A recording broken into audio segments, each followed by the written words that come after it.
comrades in the struggle. And that's what I meant when I said we are in the race as the forces of change. So even though they are competing against each other, even though as entities, as parties, we are competing against each other, we are comrades.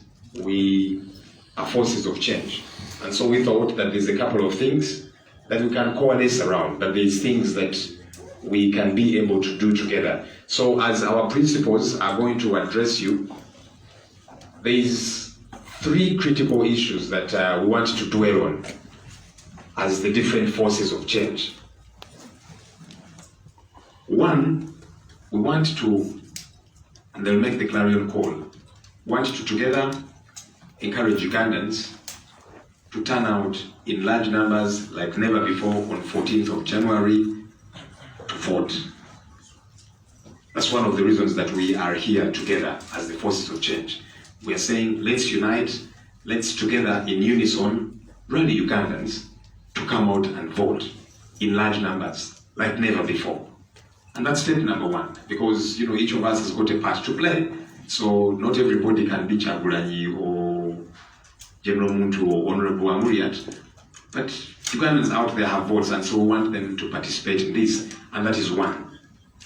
Number 2, we want to again encourage Ugandans, all of us, the forces of change, to encourage them to protect their vote.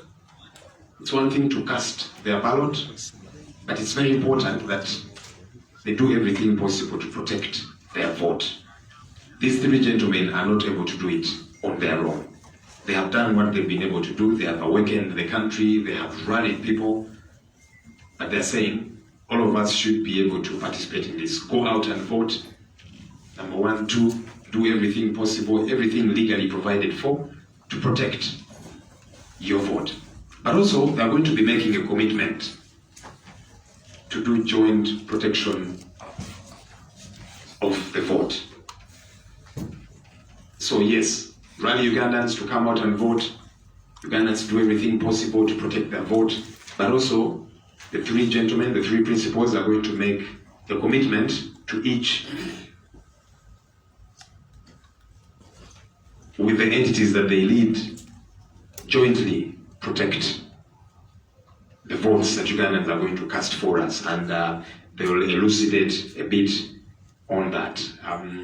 We want to thank you, the media, for having walked this journey with